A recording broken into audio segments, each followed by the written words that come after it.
morning. I'm so happy to see you again. Nanezerewe kubabona kandi. How was last week? Indwi heze yari imeze gute?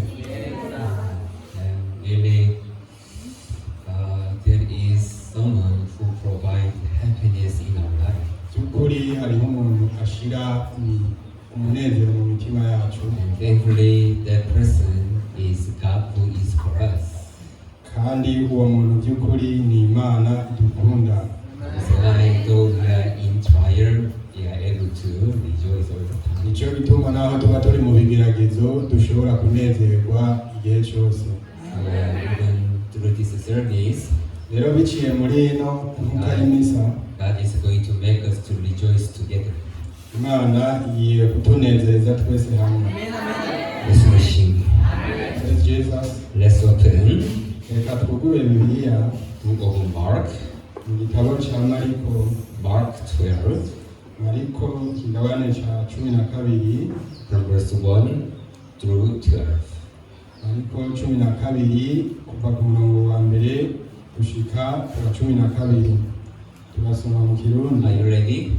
Muriteguye? If you're ready, we're ready in Kirundi. Nimba mwiteguye reka dusome mu Kirundi.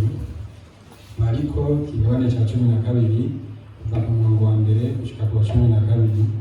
Umutwe w'amajambo aravuga ngo umugani w'abarimyi b'abagarariji. Atangura kubabwira mu migani ati habaye umuntu yateye uruzabibu araruzitirira uruzitiro yimbamwo ubwato bw'ikinogo yubakamwo umutara arusigarana abarimyi aja mu mahanga. Hageze mw'iyera atuma umukozi ku barimyi baze yake abo barimyi ibyamuwe mu ruzabibu. Baramufata baramushishagura bamurungika gusa. Yongera gutuma ku wundi mukozi, uwo baramukubita uruguma mu mutwe baramutetereza. Atuma uwundi, uwowe baramwica. Atuma n'abandi benshi, bamwe barabashishagura abandi barabica. Yarasigaranye umwe, umwana wiwe akunda. Hanyuma amubatumako ati bazosonera umwana wanje. Maze abo barimyi baravugana baturya niwe samuragwa, nimuze tumwice umwandu uzube uwacu. Baramufata baramwica bamukwegera inyuma y'uruzabibu. None nyene uruzabibu azogenza ate? Abo barimyi azoza bice rubi, uruzabibu arusigarane abandi. Mbega nta murasoma iki canditswe ngo imiye abubatsi bagaye niryo ryahindutse irigumye imfuruka. Ivyo vyavuye kuhoraho kandi n'igitangaza mu maso yacu. Barondera ingene bamufata batinya abantu, kuko bamenye yuko ari bo yaciyeko uwo mugani. Bamusiga hano baragenda. Yeah. In our spiritual life, the basic things that which we must know clearly, it is about salvation. Mu buzima bwacu bwo kwizera, ikintu c'umushinge wa mbere dukwiye kumenya neza na neza ibijanye n'agakiza. Without salvation, there is no spiritual life in us. Atagakiza nta buzima bw'impwemu bushoboka muri twebwe. So, for God to make us to do this spiritual life, first of all, He has to be done about our salvation. Kugira Imana itume dukora ibikorwa by'ubuzima bw'impwemu, ibanza guhera ku bijanye n'agakiza. Because salvation has the meaning. Kubera agakiza karafise igisobanuro, and also it has a purpose that to save us. Iba ifise iyo ntumbero yo kubanza kudukiza. So the purpose of the salvation is, rero intumbero y'agakiza ni first is make us to be free from our sin. Icyambere no kugira ngo itume tuba abidegembya ku byaha. And second purpose is to make us to unite with God again. Intumbero ya kabiri nayo niyo kugira ngo tunywane n'Imana. So Bible is explain about our salvation according to through the marriage. Rero Bibiliya iradusobanurira ibijanye n'agakiza biciye no mu bugeni. Men get married with women and they become one. Abagabo barubakana n'abakenyezi babo bagahinduka umwe. Isn't it? Sibyo? When men get married with women, they become two or they become one. Mbe iyo umugabo yiyunze n'umufasha wiwe baba umwe canke baba babiri? They become one. Bahinduka umwe. So salvation is God making us to become one with Him. Rero agakiza ni Imana yatumye tuba umwe nayo. So salvation is not just a spiritual life is not just me who does everything according to my own wishes. Rero ubuzima bw'impemu si jewe ubwanje nkora ikintu cyose bivanye n'uko nshaka. But spiritual life is doing something that each husband or wife can please and rejoice together. Ubuzima bw'impemu no kuvuga ngo ni ugukora icyo cyose cyotuma umufasha umugabo cyangwa umugore anezerwa. So after we receive salvation, nyuma yo kwakira agakiza, there is the power that which makes us to become one with God together. Hari ubushobozi kanaka bwatumye tuba umwe n'Imana. So no matter how we were before, ntaco bivuze uko twari tumeze mbere. We are no longer to live according to my own will or wishes. Ntitukira abantu bo kubaho nk'uko dushaka bivanye n'ibyifuzo byacu. Salvation has power to make us to live according to will of God and according to the heart of God. Agakiza gatuma tuba bivanye n'umugambi w'Imana n'umutima wayo. So after men get married a woman, rero inyuma yuko abagabo bubakanye n'abagore babo, he doesn't do according to his own will only. Bakora nk'uko bashaka gusa. He automatically think about what my wife likes. Ategerezwa kwiyumvira ubwa mbere na mbere ati mbe niki umugore wanje akunda. What am I supposed to do so that my wife will be happy with me? Mbe nibiki notegerejwe gukora kugira ngo n'umufasha wanje aze kunezerwa nanje. How can I make my wife to be happy? Ni gute notuma umufasha wanje anezerwa? Isn't it? Sibyo? You still you are not married, so maybe you do not know. Waruka muracari bato ntimurubaka ntavyo muzi. You do not understand, right? Mubitahura. When I get married, ariko je igihe nubaka, when I get married, igihe yubaka, not you, okay? Igihe yubaka wiwe. When I get married, igihe yubaka, I was thinking, my wife is so beautiful. Na niyumvira ati umugore wanje ni mwiza cyane. How can I make my wife to smile? Ni gute notuma umufasha wanje amwenyura? So sometimes I did some small events. Rero umunsi umwe narakora utuntu tumwe na tumwe. If I do this, my wife will be very happy. Hamwe no gukoraka umufasha wanje aza kunezerwa. And sometimes, hama ibindi if I buy nice food, ati hamwe no kuri bifungurwa vyiza, she will be happy. araza kuryoherwa. Is not so? Siko biri. Is so right? Siko biri. So sometimes I was thinking, which food that should I buy for her? Rero rimwe na rimwe wasanga ndiko ndiyumvira ati nibihe bifungurwa nomugurira. I'm thinking in imagination. Rero nakuma niyumvira mu byiyumviro byawe. How my wife will be smiling and happy and joyful. Ukuntu umufasha wanje aza kuba amwenyura anezerewe yishimye. Then why I'm thinking of how my wife is smiling, then even my heart is become happy too. Rero n'igihe nawe ndiko ndiyumvira ingene umufasha wanje aza kuba anezerewe n'umutima wanje waca wuzura umunezero. Isn't it? Siko biri. When I prepare like a small gift. Igihe nawe nateguye impano naho ingabire nza kumuha. I'm thinking if the moment that I give this gift to my wife, naca ntangura kwibaza igihe umwanya neza na neza nza kuba ndiko ndamuha iyo mpano. how she'll be surprised. Ingene aza kuba yatangaye. How she's so happy. Ingene aza kuba anezerewe. Then I am imagining about that, and my heart is happy. rero ndiko ndiyumvira ibyo mu mutwe wanjye nanjye naca numva nezerewe, Isn't it? siko biri. Even one day, Ndetse n'umunsi umwe I bought a small cake. naraguze keke ntoya. It was the first time that I bought a cake for my wife. Ryari irya mbere ngamuguriye keke. So even I was ashamed. I did not know how to give this cake to rero me. ndaranamaramara sinari nzi ingene nza kuyimuha, Because it was the first time for me to give this cake in my life. ryari irya mbere ntanze iyo keke mu buzima bwanjye. So I did not know how to give, and then how can I make her surprised and happy? I do not know any idea. I did not have. ingene nza kubikora kugira ashiduke anezerwe. So in the night, rero mw'ijoro I put a cake, naciye ntegura and kare, then I put the candle, a small candle there, naciye nshirako akabuji, and then I put a fire on the candle. nca ndakatsa. And I was thinking, what am I supposed to do? naciye ntangura kwibuka ati mbe basha I feel very ashamed. ndamaramara. So do you know what I did? murati icyo nakoze, I closed the door naciye nugara umuryango, and hanyuma I ran away. nca ndiruka.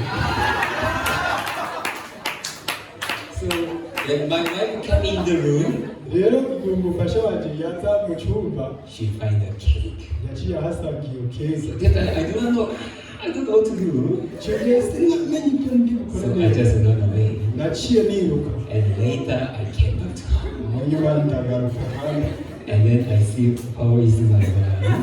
ndaraba ingene umufasha wanje ameze, And I saw she's so happy. nkabona ukuntu yanezerewe. That time even I was so happy. I love nanjye you so much. ncanezerwa ati ndagukunda cyane. So when men get married, rero igihe abagabo bubatse, what is my happiness? umunezero wanje ni uwuhe? My wife happiness is my happiness. umunezero w'umufasha wanje niwo munezero wanje. What about you? mbe namwe ni gute? That's why Bible says nicyo gituma biri ivuga ngo the one who give is more happy than the one who receive. ko ubutanga ari wanezerwa kuruta uwahira.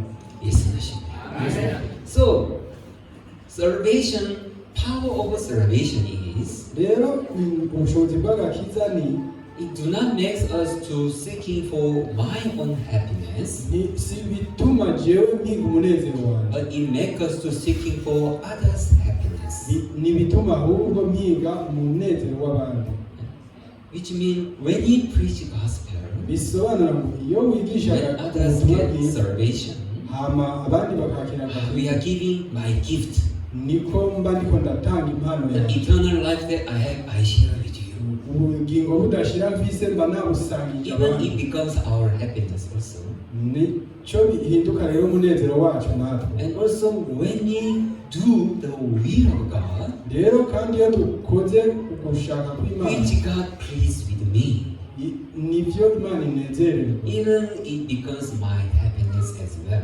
bigatuma nanjye bicika umunezero wanje neza na neza. So there is the power of salvation that to change over our heart and to change over our life as well. rero hari ubushobozi budasanzwe mu gakiza bwo guhindura ubuzima bwacu n'imitima yacu.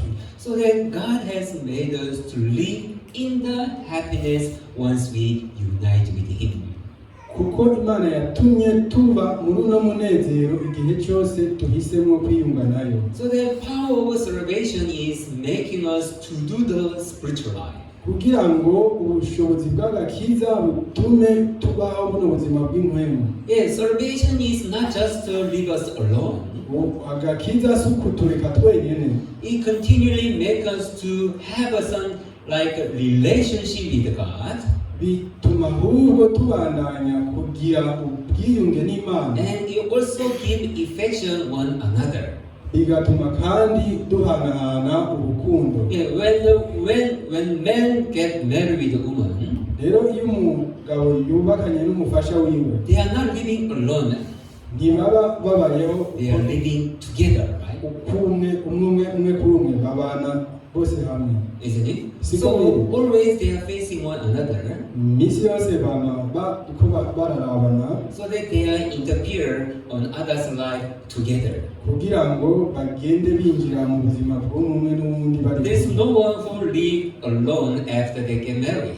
Nta n'umwe abaho wenyine inyuma yo kubaka ubwiza. Likewise, to coming to church, No kuza gusenga, even to give offering or to do the witness or to pray, to read the Bible, no gukora ibikorwa by'Imana, no gutanga amashikanwa, no gusoma Bibiliya. all those things is doing that to do such a to have a relationship with God. Ibi byose babikora muri kuno kugira ngo usabane n'Imana. Do you understand? But after salvation, if we are just living alone without thinking of God, will of God, word of God, or any other things which is belongs to God, Ariko inyuma yuko twakiriye agakiza mu gihe tubayeho twenyene ataco twitayeho, it is the who ignore the power of the salvation does like that. aba ari umuntu yirengagije buno bushobozi bw'agakiza akora nk'uko. There is a purpose that God to save us. Hariho intumbero Imana It yadukirijemo. is that God wants to interfere in our life Ni uko Imana ishaka kwinjira neza na neza mu so buzima that bwacu, He might have a relationship with us. kugira ngo igirane ino migenderanire na twebwe. Not just give us the freedom to live freely in this world, Atari kugira ngo iduhe umwidegemvyo wo kwiberaho twidegembeje mu but isi, to have a relationship with Him ariko kugira ngo tugirane buno bucuti nayo, so that to make us to live by Him together.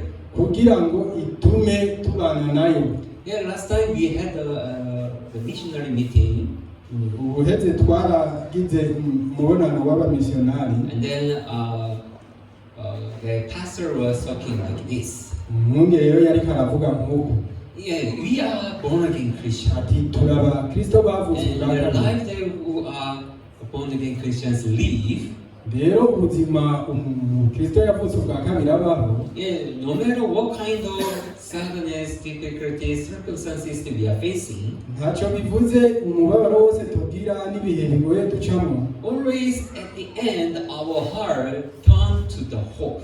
iminsi yose mu mpera imitima yacu yamihindukirira ibyizigiro, Because of God who is with us. kubera Imana iri kumwe na twebwe. Yes, Nashi. Yes, So Jesus. always our heart at the end we should turn to the hope because of God who is for us. Iminsi yose imitima yacu yama ihindukirira kuri bino byizigiro kubera Imana iri kumwe natwe. But if we are living without hope in our life, Ariko igihe tubayeho ata byizigiro dufise, yeah, we have only problem and difficulties in our life. usanga dufise ingorane n'ibibazo gusa mu buzima. Sorry, not in our life, in our heart. Atari murantunga si mu buzima ariko mu mitima yacu. Because of the circumstances that we are facing, we have only sadness, worries, difficulties in our heart. Kuko ibintu usanga duhanganye nabyo, usanga dufise umubabaro gusa, amaganya n'ingorane. We are the person who has nothing to do with God, Usanga turi abantu atana kimwe duhuriyeko n'Imana. which means that we are despising, ignoring, or forget about power of God.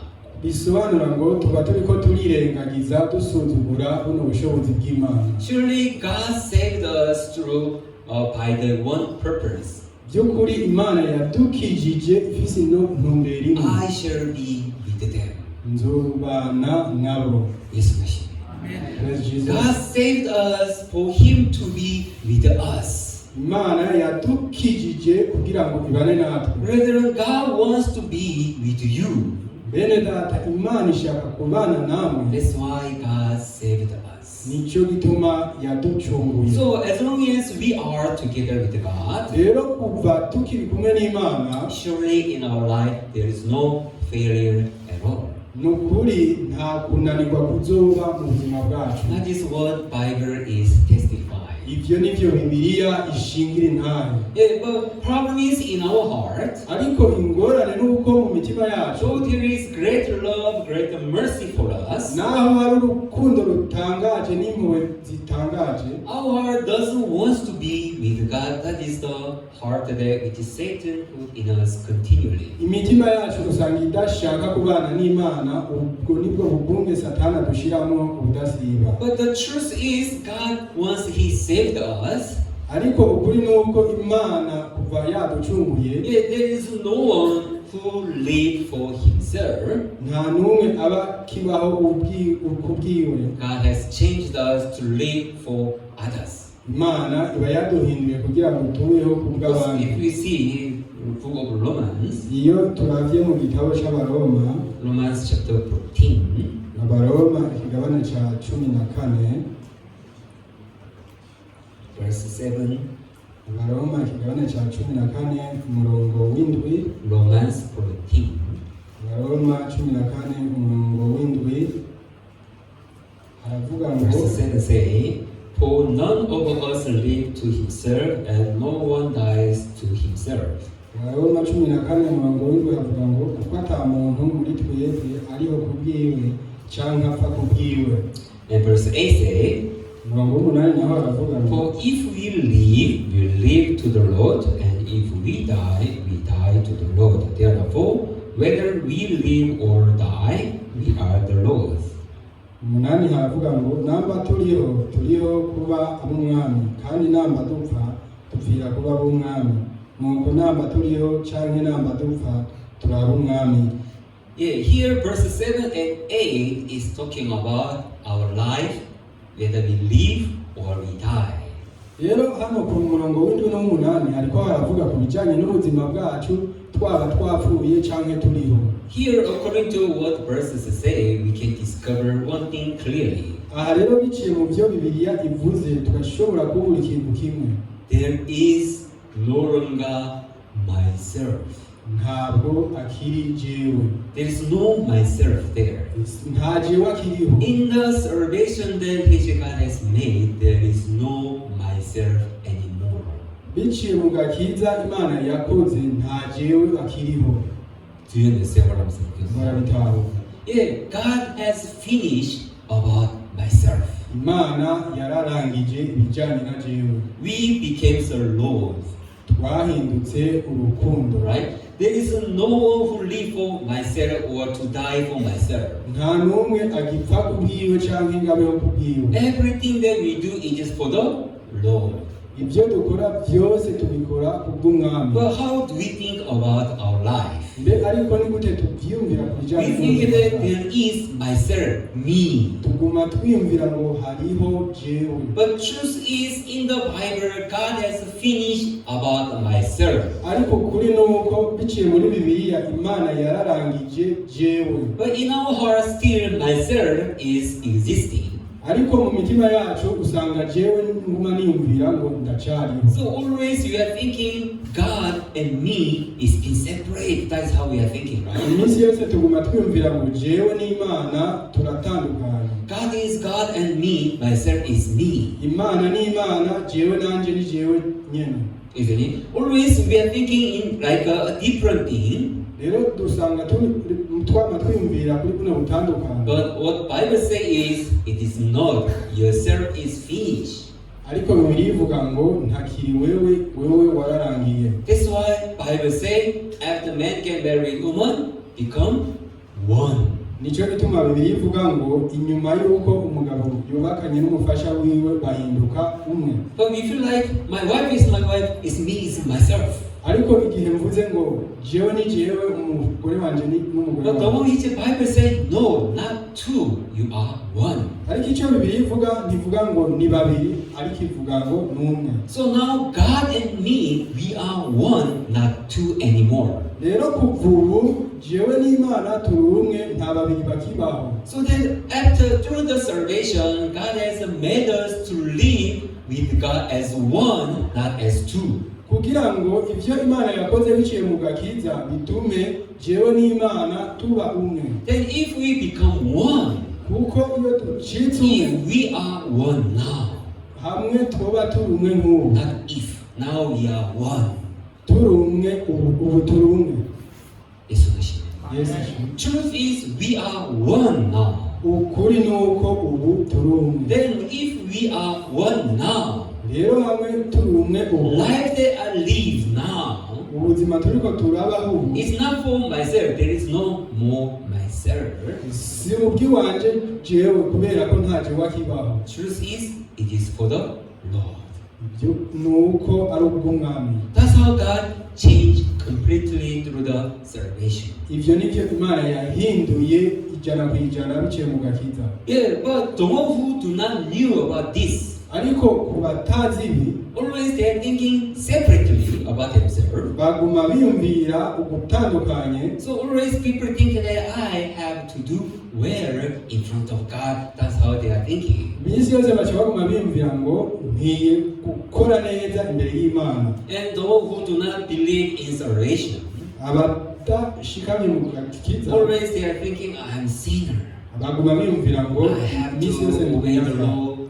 nararenze bino byagezwe, I have to do this and this and that. nkwiye gukora ibi na biriya. So that is how people are thinking in front of God. uko niko usanga abantu baguma biyumvira imbere y'Imana. So though there is no more myself, but already they're thinking I'm different, so I have to live by the law. That's how people are naho tuba ijambo ryavuze ko turi umwe, bo baca baguma biyumvira ngo ndi umwe ntegerezwa kubaho nkurikiza ibyagezwe. But in the salvation, that is not true. ariko mu gakiza uko si ukuri. How sinners can become one with God. ni gute abanyabyaha bashobora kuba umwe n'Imana? If Bible say you become one, hamwe iyo Bibiliya ivuze ngo muri umwe, unless someone become a righteous, clean, perfectly forever, they cannot become one with God. uko abantu bokora rwose ngo batungane ntiboshobora kuba umwe n'Imana. Do you understand? Yes, Nashi. Are you together? Yes. For God to make us to become one with Him, kugira Imana itume tuba umwe nayo, He must forgive and clean us perfectly. itegerezwa kubanza kuduharira no kutweza. After that, He can make us to become one with Him. inyuma yaho niho ica ishobora kutugira umwe nayo. And after become one, we become one with God. Meaning is, rero inyuma yo kuba umwe duca tuba umwe n'Imana. now there is no more myself. nta jewe abakibaho, I'm same with God. mba ndi kumwe mvugana n'Imana. Then, if we are same like God, rero iyo turi umwe n'Imana, then how our heart are going to be? mbe ni gute imitima yacu igiye kumera? All my own heart and all my own thoughts, mu byiyumviro byanje cyangwa mu mutima wanje, it is no longer powerful in me. nta bushobozi bukiri muri jewe, It became very weak. bica bicika intege. And power of God, hama ubushobozi word bw'Imana, of God, ijambo ry'Imana, will of God, umugambi w'Imana, it is one day it will become powerful in me to lead or lead over my life. nibwo byo bica bicika ubushobozi bw'Imana butuma mbaho. So the one day who receives salvation, rero umuntu yakira agakiza, they cannot help but to do the spiritual life with God together.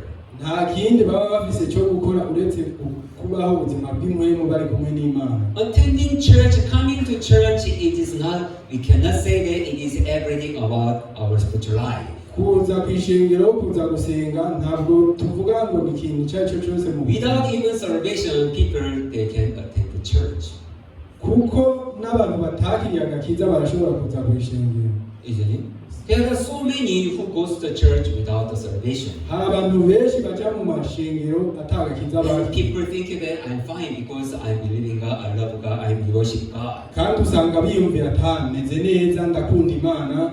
Well, that is the one who do not know about salvation.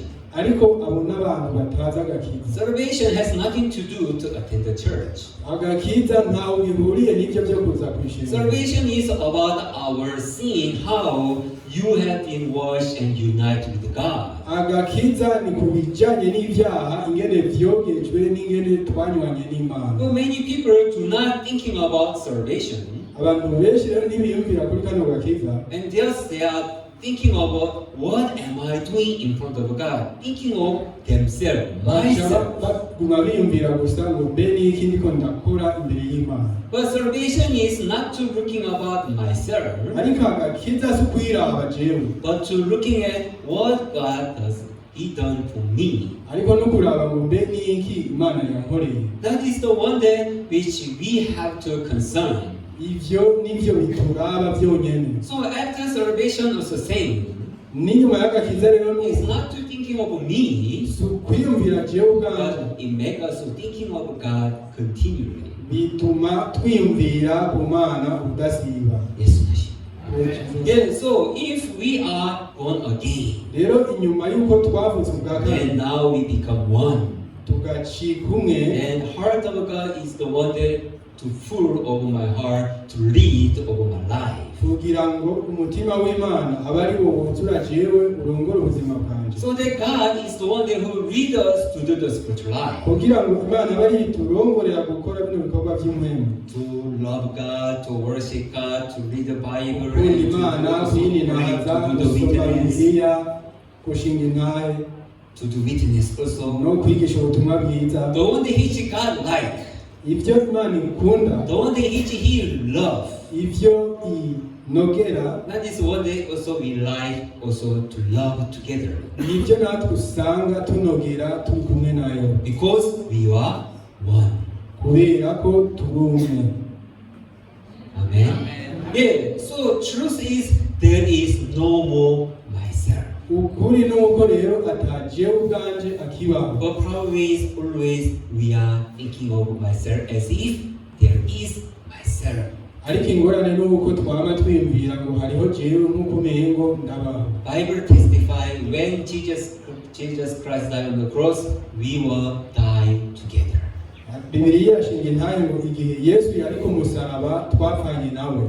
When Jesus died on the cross, Igihe Yesu yapfira ku musaraba, were you dead or you are still living?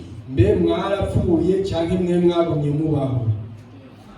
Ourselves, myself, Jewe died together on the cross. twapfanye na Kristo ku musaraba. So there is no more myself there. Rero nta jewe akibaho, But Satan deceived us. ariko umugwaniza araduhe So he tells us like this, you are very precious. akaguma atubwira ati uri uw'agaciro, You are very important. uri umuntu uhambaye. In the world, there are people who talk about human rights, Mu isi hariho abantu bavuga ku bijyanye n'agateka ka zina muntu, isn't it? sibyo? So there are people saying, you are very precious, you are very important. Rero barigisha abantu ngo uri uw'igiciro, urahambaye, But it is from the Satan. ariko ibyo byavuye ku In fact, there is mugwaniza. no more myself. Mu by'ukuri nta jewe akibaho. What is more important and precious in this world? Mbe ni iki gihambaye cy'agaciro muri iyi si? Gospel, Ni ubutumwa bwiza, God, Imana, Word of God. ijambo ry'Imana. So all people, we must heading to the Word of God, even to the will of God. That is what God has made to do the salvation. Ivyo ni abantu bose twari dukwiye kunezerwa buno butumwa bwiza n'umugambi w'Imana. Ivyo ni byo Imana ishaka. So when men are looking for and heading to the Word of God and the will of God, really their life can be peaceful and can be joyful. Igihe abantu bahanze amaso guhiga umugambi w'Imana ku bw'ubutumwa bwiza bituma banezerwa. But probably it's always Satan put different thought in us, Ariko ingorane nuko umugwanizi yashize ivyiyumviro bitandukanye muri so twebwe that it made us to depart from God. kugira ngo atume tuja kure y'Imana. Yeah, here Bible saying, Rero hano Bibiliya yavuga ngo though there are people who has been chosen by the God, naho hari abantu bahiswemo n'Uhoraho, Satan will deceive them if it's possible. umugwanizi azoba mutandukanya ko n'ibyashoboka. So they take them to go to hell together. hanyuma batware mu muriro nawe, Even if they are chosen people. naho boba bari baratoranijwe. Who are they? Mbe ni bande? Israel. Israel. You see, Israel was chosen by the God. Murabona abanyisirayeli bari And literally, God fulfilled all His will to the Israel people. kandi Imana yarashikije umugambi wayo wose biciye muri bano But banyisirayeli. problem is not every people are going to kingdom of God. Ariko ingorane z'abantu si bose bazoja mu bwami bw'Imana, Because they do not believe in the will of God. kubera ntibizeye Now umugambi even in w'Imana. Israel, our missionary is trying to preach gospel. Rero ubu abamisiyonari bacu bariko baragerageza kwigisha ubutumwa bwiza, But they do not want to listen. ariko ntibashaka kukumva. Don't talk about Jesus. Ati ntuvuge ibya Yesu. When he tried to talk about name of Jesus, Igihe bagerageje kuvuga rino zina rya Yesu, they got angry so much. baca barakara rwose. Even when missionary tried to open Isaiah chapter 53, N'igihe mbere umwungeri agerageje kugurura muri Yesaya ikigabane cya the one which 56, talks about Jesus Christ. ikiryo kigabane kivuga ku bijyanye na Yesu. No, by the Lord we should not read that Isaiah 53. Ati biciye mu byagezwe ntidukwiye gusoma kino kigabane. That is what they are saying. Ibyo nicyo bavuga. So though they are chosen, but Satan deceived them. Naho bari baratoranijwe, umugwanizi yarabasutse. Though it is written in the Bible, they refuse. No, that is not true. Naho baba bariko basoma ino Bibiliya barabihakana bati ibyo ni kinyoma. Yeah, that is strongly people trust his thoughts, not a word of God. Uko niko rero abantu bariko barizera bino vyiyumviro byabo bihambaye gusumba. Though Bible say the one who is in faith will enter kingdom of God. Naho Bibiliya ivuga ngo abari mu kwizera bazokwinjira mu bwami bw'Imana. Israel people, they do not heading for the faith. Bano banyisirayeli nta kuno kwizera bafise. Still they believe that we have to obey the law. Baracizera ngo dutegerezwa gukurikiza bino byagezwe. It's so funny, right? Biratangaje, Though they are facing a truth, naho bari imbere y'ukuri, but they do not want to be with the truth. ntibashaka kuba hamwe n'ukuri. They want to be with their right thoughts. Baba bashaka kujana n'ivyiyumviro Problem byabo. is, it is the foolishness. Rero ubwo n'ubusazi, But they do not able to recognize it is the foolishness. ariko ntibashobora kubitahura ingene ari ubusazi. They want to be with foolishness together. Baba bo bashaka kwigumanira na buno busazi. They like foolishness, or they are heading for the foolishness continually. Baguma bari kumwe na buno busazi ubudahesha. Now the scriptures that we read today, Rero no munsi ibyagezwe twasomye, this master prepared everything for the vineyard and gave it to the farmer. uno shebuja yari yarateguye byose bijanye n'umurima wiwe. Yeah, he prepared everything and just gave them freely to care of it only. Yarabiteguye byose neza hamara bibaha yidegembe. And the moment that harvest, the moment of harvest to come, Rero igihe cimbura kigeze, now the master asked just a small portion. rero shebuja acagenda gusaba umugabane mutoyi gusa. But probably this farmer refused to give. Ariko ingorane nuko bano bakozi base kumuha na kimwe. This vineyard is not theirs. Uno ruzabibu ntigwari urwabo. They receive by the grace. Bari babo rurose ku buntu. They have nothing to say about this vineyard is theirs. Nta kintu na kimwe bari bafise bovuga ku bijanye n'uno murima w'uruzabibu. So when the master asks him something small, to give something small, it is obvious thing. Ariko igihe shebuja yabasaba kumuha utuntu duke gusa byabaye ibintu biyomeye. But they have one different thought. Bari bafise ivyiyumviro bitandukanye. Why am I have to give this one? Ati mbe ni kure kino bitanga. Go away. Genda, It is mine. ni ivyanje. So they are beating their servant. Aca barakubita uwo yatumye, Just away. baramwirukana. The master sent them again and again, even to his son. shebuja rero yagumye abarungikira abandi gushika no anaharugiye ku mwana wiwe. But one thought came in. Ariko icyumviro kimwe cyari, If we kill this son, finally this vineyard will become ours. ati hamwe by'ukuri tukwica uno muhungu wiwe rero uno murima w'uruzabibu uzoba iwacu. Let's kill this son and let's make this vineyard become ours. Reka twice uno muhungu wiwe dutume runo ruzabibu ruba urwacu. Something very foolish thoughts they have, but they are not able to recognize it is foolishness. Ibintu by'ubusazi gusa bari bafise ariko ntibashoboye kugira aho babona ko ari ubusazi.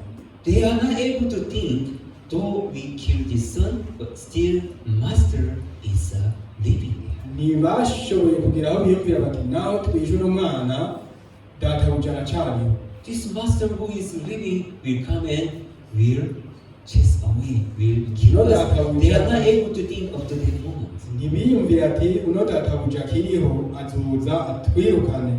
Isn't it? Sibyo? Hello? Are we together? Mbe turi kumwe? Yes. Yego. It's the foolish thought that which makes them to die.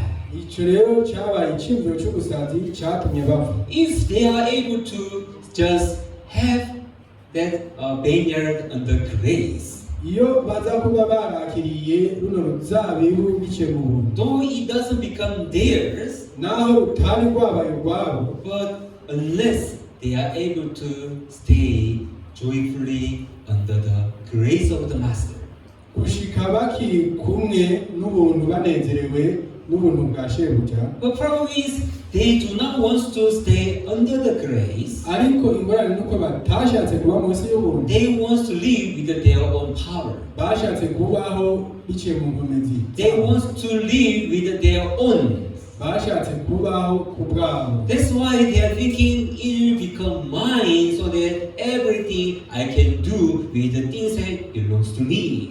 Nico gituma bageze aho biyumvira ati hamwe vyocika ivyanje nyene nobikoresha ivyanje. Yeah, when God saved us, He made us to stay under His mercy and grace. Rero igihe Imana yadukiza yatumye tuguma mu buntu bwayo n'impuhwe zayo. So that everything that what is happening in our life, Ku bintu byose biriko biraba mu buzima His bwacu, mercy and grace can care about our life. impuhwe zayo n'ubuntu bwayo biguma Because we bitwitayeho. are one, God is not able to ignore that. Kubera ko twacitse umwe, Imana ntishobora The kubyirengagiza. problem is Satan deceived us. Ariko ingorane nuko umugwanizi So yatuhenze, that continually He made us to live with my own strength, which belongs to me. ubudahesha iguma ituma dushaka kubaho biciye muri zino nkomezi So I zacu. continue keeping a thought. Look at yourself. How is your life? How is yourself? Aguma atubwira ngo raba ingene umeze gute. So this the farmer who works in the vineyard,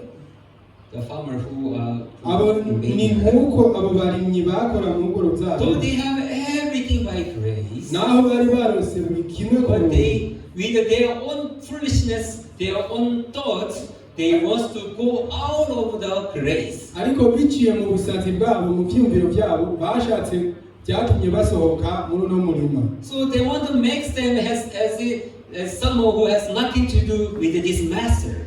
Basa nabo umenga nta kintu na kimwe bahuriyeko na shebuja. They want to be free from the master with the foolishness. Bashatse kuba bidegemvya kuri shebuja And muri they uno think busazi. that yes, it's possible. Ati yego birashoboka. Yes, that is become mine, so that I shall live with my own strength. Ko vyocika ivyanje nkazobivanaho n'inkomezi zanje. So they do not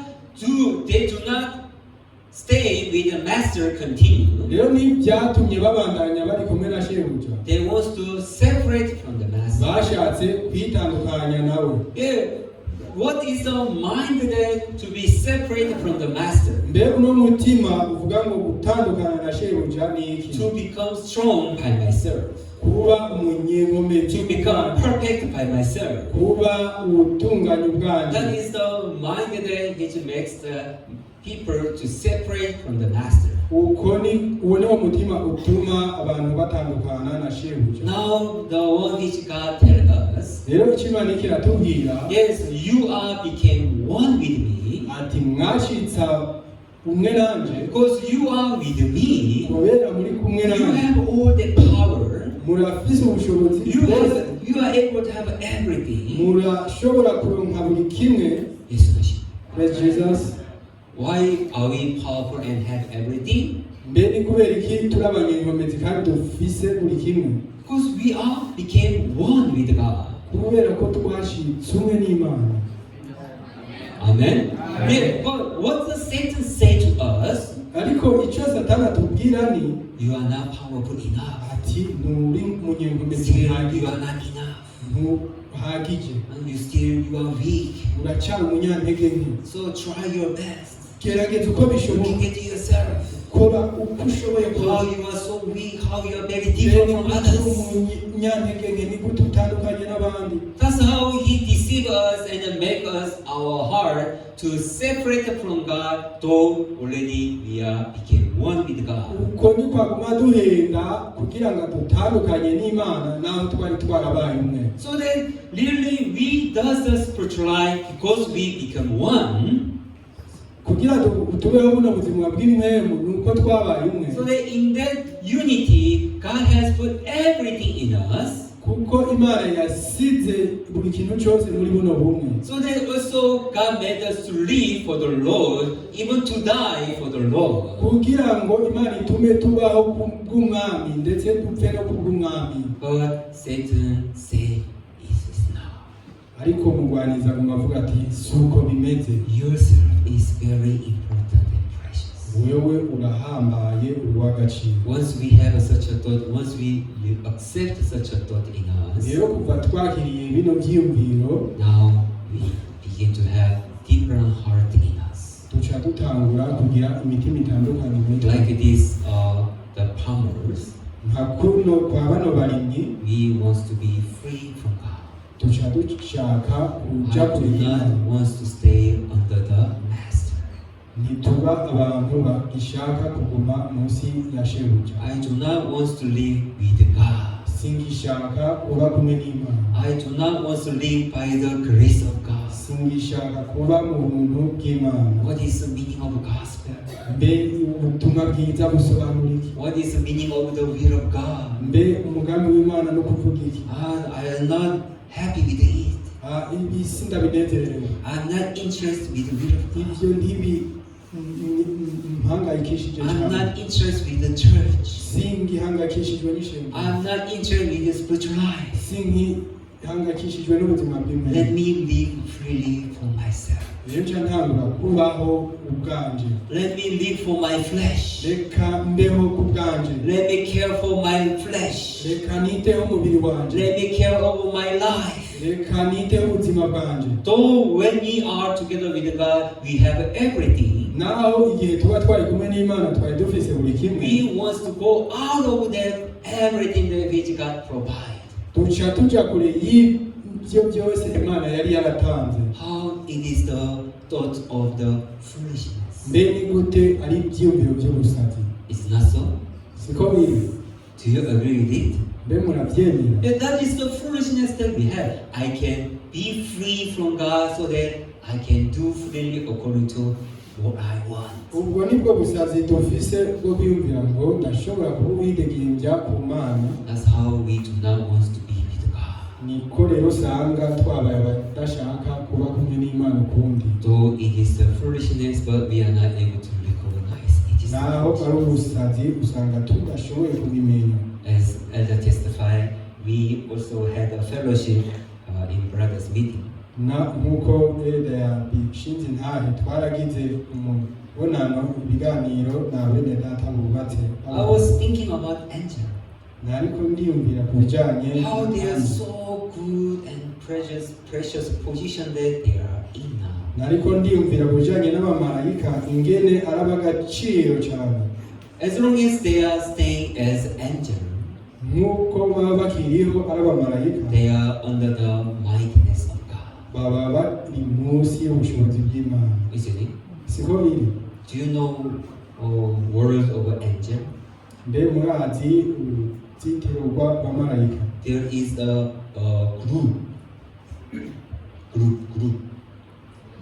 angel group Baba ari umugwi who are who are together with God for the glory of God. bari kumwe n'Imana mu cyubahiro cy'Imana. And there is a group of angels who are for the war. Aba rero hari abamarayika bajejwe iby'ingwano. Even an angel, there are many departments. Rero n'abamarayika usanga bari mu migwi myinshi. Do you know that? Murabitazi. Angel, even in the world, there is many departments, right? Ndetse no mu isi hariho ibisata bitandukanye, sibyo? Even heavenly world also same. No mu ijuru nuko bimeze. There are many departments. Hari ibisata byinshi. So if they are belongs to God, when they are together with God, the things which they can rejoice, they are able to rejoice together all the time. Rero igihe cyose bakiri kumwe n'Imana, ibintu byose baba bafise baba babinezerewe bari hamwe. But one day one thought came in. Ariko icyumviro kimwe kiraza, I will take over the seat of God. ati nzotwara ijya ntebe y'icyubahiro y'Imana. So I put myself more higher than God. Kugira ngo nishire hejuru cyane y'Imana. How can they think that they can against God? Ni gute abamarayika bashoboye kwiyumvira kurwanya Imana? I don't know about all the word of God. Sinzi ibijyanye n'ijambo ry'Imana byose. That is a spiritual world. Iyo ubwo n'ubuzima bw'impemu bundengeye. But according to how it's written in the Bible, Ariko bivanye n'uko byanditse muri Bibiliya. yeah, Satan has angel has such a power. Abamarayika barafise ubushobozi So bwinshi. one day Lucifer has one thought. Rero umunsi umwe Luciferi yagize kino cyumviro. I'll take over the seat. Ati reka ntware ijya ntebe I will y'Imana. sit on the seat where God is sitting. Ndayicare ko aho hajya Imana yicara. So they begin to against the God, Rero baciye batangura kurwana n'Imana. and finally God chased him away into darkness. Uhoraho aca abasonurira mu mwijima. All the angels who followed the Lucifer, Abamarayika bose bari bakurikiye they Luciferi. have been chased away from the heaven. Bose barirukanywe mu ijuru. So now they are heading to the hell. Rero ubu bari hano mu isi. If when the thought come in, I will against God. Rero igihe icyo cyumviro cyaza ngo reka ngwanye Imana. Oh, it's foolishness. N'ubusazi. How can I think that I'm able to against God? Ni gute ntushobora kwiyumvira ko No, it's not possible. oya ntibishoboka. Though I do not take the seat of the God, Naho ntaba natwaye intebe y'Imana. just being together with God as an angel is enough for me. Reka kubana n'Imana gusa nk'umumarayika birahagije. At least they are not going to hell. Ariko abo bagumanye nawe ntibagiye mu muriro. Is not so? Siko biri. Isn't it right? Siko biri. To be with God, though they are not taking a seat like the seat of God, Kuba kumwe n'Imana naho batatwaye intebe y'icyubahiro being y'Imana. together itself, being together with God itself, it is can be blessing for them, Kuba kumwe n'Imana byashoboye kuba umuhezagiro. isn't it? Yeah, but the foolish thought came in, and problem is they accept and they follow. Ariko icyumviro cy'ubusazi nuko cyaje muri bo hama baracakira. So with their own foolishness and their own power, they make themselves far away from God. Biciye rero muri buno busazi n'ubushobozi bwabo byatumye baja kure y'Imana. And that is the same foolishness that Satan put in us, Ubwo rero nibwo busazi umugwanizi ashira no muri to twebwe make us too far away from God, butuma tuja kure y'Imana. as the person who has nothing to do with God. Nkaho turi abantu ataco duhuriyeko n'Imana. So, in our heart, important thing is not myself appear in front of church. That is not important thing. Mu mitima yacu si jewe ubwanje mboneka. In our heart, do we do spiritual life? Mu mitima yacu ahubwo mbega turabayeho buno buzima bw'impwemu. To love God, Bwo gukunda Uhoraho. to exhausting God in my heart, Gushira hejuru Uhoraho mu to mutima wawe. exhausting gospel, will of God in my Gushira heart. hejuru ubutumwa bwiza umugambi w'Imana mu mutima. So then, are we living a life that to obey the God, obeys the word of God? Kugira ngo mbeho buno buzima bwo kubaha ijambo ry'Imana. Am I really believing God and worshiping God in my heart?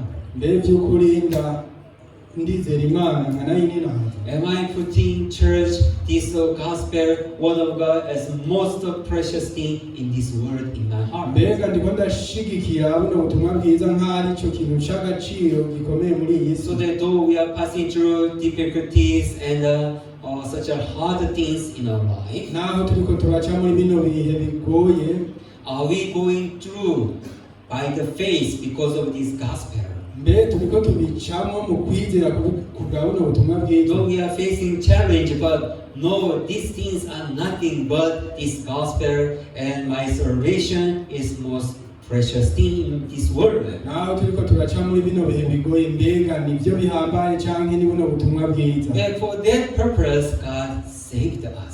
Rero ni kubw'iyo ntumbero uhoraho yaducunguye. That is the meaning of salvation. Iyo niyo nziguro y'agakiza. Not to live according to circumstances, but by faith that which God has made one in us. Atari kubwa bino bihe, ariko kubwo kwizera ko ino Mana yatugize umwe nayo. Yeah, God's salvation is not something small thing that anytime we can despise, ignore, or to depart. Rero buno butumwa bwiza kano gakiza si ikintu cyaco cyose dushobora kwirengagiza cyangwa ngo tuje kure yacu. Salvation is everything about our life. Agakiza ni buri kimwe mu buzima bwacu. So that not to consider myself anymore, Atari kugira simbandanye niyitaho but to make us thinking of God first, gospel first, and the word of God first. ariko kugira dutume twiyumvira ku butumwa bwiza jambo ry'Imana ubwa mbere. These farmers, when they receive a servant there who asking for the small portion, Bano barimyi igihe bakira uno muntu yaraje arungitswe na shebuja gusaba umugabane muto w'igusa. if they're thinking of the heart of the master, Iyo baza kwiyumvira ku mutima wa shebuja, really he gave us the grace. ati by'ukuri yaratugiriye ubuntu. Really he does all the good things for us. Ni ukuri yadukoreye ibintu byiza gusa. How it is good and thankful for our life. Mbe ni gute ari byo gushima no kwizigirwa mu buzima To give bwacu. us something small, it wasn't things that is precious in their heart. Kutanga rero tujya tuntu dukeyi ntibyari kuba ibihambaye. But once they exhaust themselves, Ariko kuva barishize hejuru, all the things which they have become very important, precious for them. ibyo bari bafise byose byaciye bibi by'agaciro, So that they do not want to give out anything to the master. gushikaho batashoboye kugira n'akantu na gatoyi baha shebuja. Yeah, our salvation, there is no more mine or myself. Rero mu gakiza kacu nta mafaranga arimo, So that to give out myself, to give things which belongs to me to the Lord, it is not something very precious that which we must keep within ourselves. ariko kwitanga kubw'Imana n'agakiza ibyo si bindi bintu. When God asking you, Igihe Imana ibasavye, can you give yourself to me? ati mbe wonyitangira. Is there anyone who say, Amen, God, Mbe hari umwe I'm yovuga yours. ngo yego Take myself. mwami ndi uwawe nyakira. No, oh yeah, no now, no now.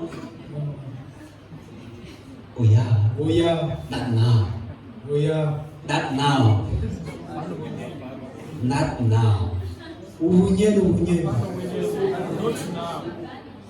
not now. Atari ubu nyene. Correct? Yes. Not oh yeah, I said oh yeah. Huh? God, no. Oya Mana. Not now, later. Atari ubu ariko ikindi gihe. No, I need you now. Atoya ndamukene ubu nyene. Give it to me. Nyihe. Oh yeah. Oya, no. No. Oya. Who say yes, Lord? Ninde yovuga ati Take everything. ati twara buri kimwe. The moment that I was being baptized, Igihe nabatizwa I remember I do not want to be baptized sinashaka kubatizwa ndavyibuka. because I knew meaning of the baptism. Kubera ko nari nzi ibisobanuro yo kubatizwa. Do you know meaning of baptism? Mbe murazi insobanuro yo kubatizwa? Washing away all your flesh Koza umubiri wawe wose and not to live for your flesh anymore, kugira ngo ntuzosubire kubaho but kubw'umubiri, give yourself to the Lord. ariko ubishikirize God, I'm yours. mana nduwawe. That is the meaning of baptism. Niyo nsobanuro y'umubatizo. Brother, do you know? Nene Anyone who are baptized? Ni bande babatijwe? Raise your hand. Anyone who baptized? Ninde yabatijwe? Will you give yourself to the Lord? Mbe mwarishikirije Uhoraho? You see, voice is very big. Amajwi ashaka icikire. I don't think so. Still, I'm living for myself. Uyandi ndacabaho ku kanje. Isn't it? Siko biri. So even I knew the meaning of baptism, so I do not want to get baptism early. Rero kubera nari nzi insobanuro y'umubatizo sinashaka kubatizwa hakiri kare. Because I want to live freely for my flesh. Nashaka kwiberaho nidegembeje. I want to enjoy the world. Nshaka kunezerwa mw'isi.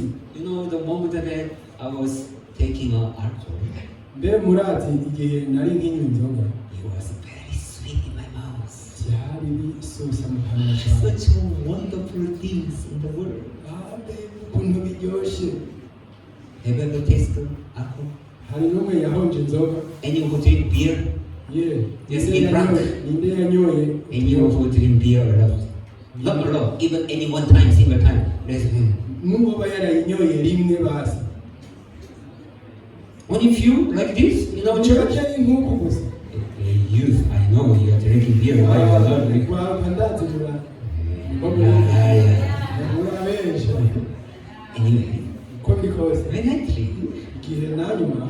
was how can I go far away from this beautiful world? Mbe ni gute nobandanya ninjira ubwira buri iyi Friend with this world. ibiraryoshe kuba mw'inosi. I want to enjoy so much. Nshaka kunezerwa rero But cyane. one day, Ariko umunsi umwe my parents pushed me.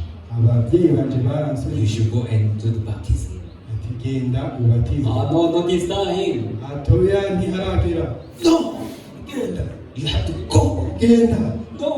Oya. But my parents pushed, go. Rero ababyeyi banje bagomba bansunika ati genda. So I feel like now everything is over. Rero nari numva umenga ubu ibyanje byose birarangiye. I was in the bus. Nari muri bisi. And then the bus was going for the river that where the baptism is going. Bisi rero yari kija aho tuza kubatizwa ubwo ruzi. Continue, I was thinking, Udaheje naguma nimbi. God, Man, why are you calling me so early like this? kubera kuri kumpamagara hakiri kare nk'uko. There are others who even get salvation when they are old.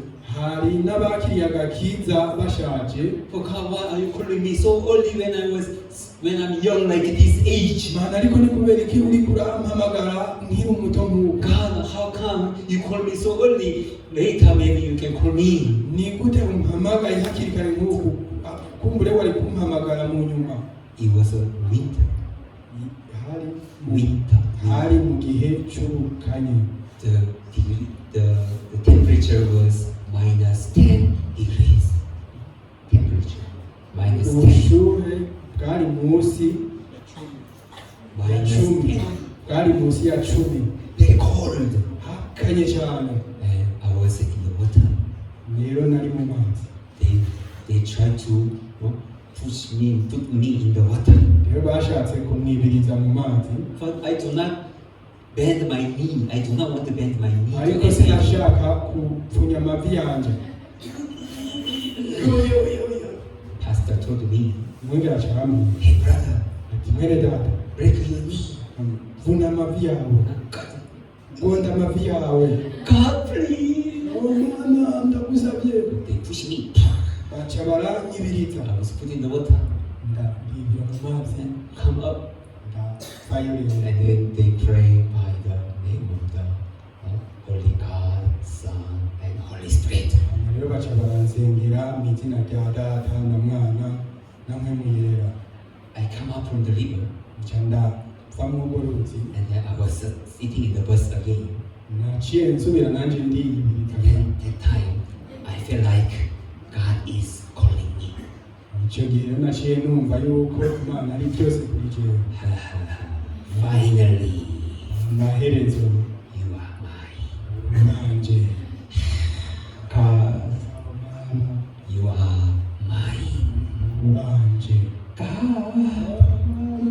You are mine. Ruwanje. Yes, Lord. Yeah, I'm yours. Wow. Now I become yours. Ndabaye wawe. You can use me freely. Nkoreshe widegembeje. Myself is over. Jewe ukanje So ndarangiye. God, now I belongs to you. Rero Mana ndakwegukira. You can use me freely according to your will. Urashobora kunkoresha bivanye n'umugambi wawe. Through me, your name is going to be glorified. Biciye muri jewe izina ryawe rizoshirwa hejuru. That's how I feel like I became a Lord. Uko niko numva nabaye umwami. But thankfully, once I give myself to the Lord, once I gave myself to the Lord, Rero inyuma yuko nishikirije umwami, strongly He began to rule over my heart and my life.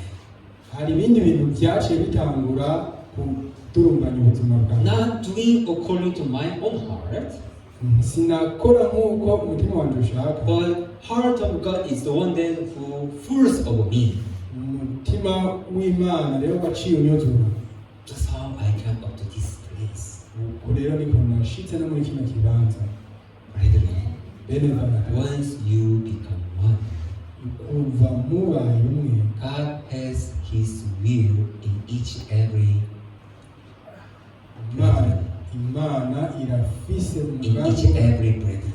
irafise umugambi wayo kuri buri mwene data umwe wese. Among brethren, among you, there is none who lives by your own will here. Muri bene data mwese nta n'umwe akibaho bivanye n'ubushake bwiwe. Are you interpreting correctly?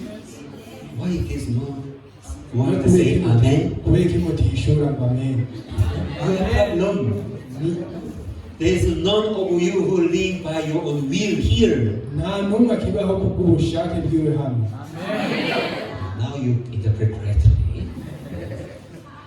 Everyone though seems like you are living by your own will, but in fact, there is none myself anymore. Naho mu bigaragara biboneka umenga ndacyabaho ku bwanjye, ariko mu bundi buryo nta n'umwe akiriho kubwiwe.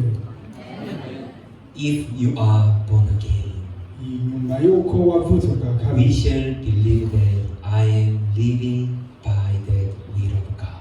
mutegerezwa kwizigera ngo ndiho kubw'ubugombe bw'Imana. Will of God that who lead of my life. Ubugombe bw'Imana burongora ubuzima Because bwanjye, I am one.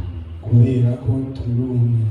Amen. Though we are passing through trials and difficulties, Naho turi mu bigeragezo n'ingorane, we are one, turi umwe, so there is no failure at all.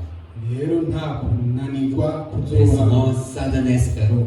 nta mubabaro ukiriho. The one which God gave, Icyo Imana itanga it is hope, ni ibyizigiro, it is peace, ni amahoro, it is happiness. n'umunezero. Amen. Yes. So not to stay like these farmers with foolishness. Ntimube nka bano barimyi muri runo ruzabibu. The one which master was providing was so good and enough for them. Ibyo shebuja yari yarabahaye byari bibahagije. As long as they are in the vineyard, Kuva bakiri muri urya murima w'uruzabibu, they are able to rejoice. barashobora They are kunezerwa, able to be thankful with the grace. barashobora kugira amashimwe. They could have everything to hold their life.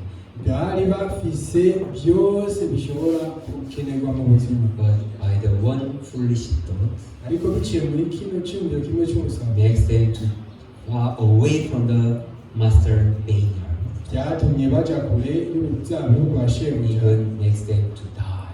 ndetse bituma Makes them banapfa, to stay in the darkness. bituma baja mu mwijima. Now God made us to stay with Him. Ubu Imana yatugize umwe nayo, We are one. turi umwe. So we are under grace, under mercy, under power of God. Rero turi munsi y'impuhwe n'ubuntu n'ubushobozi bw'Imana. No matter how it is in our eyes, as long as we are with God, uko biri kose bigaragara mu maso yacu na tukiri kumwe n'Imana. We are the people who has everything. Turi abantu bafise buri kimwe. Amen.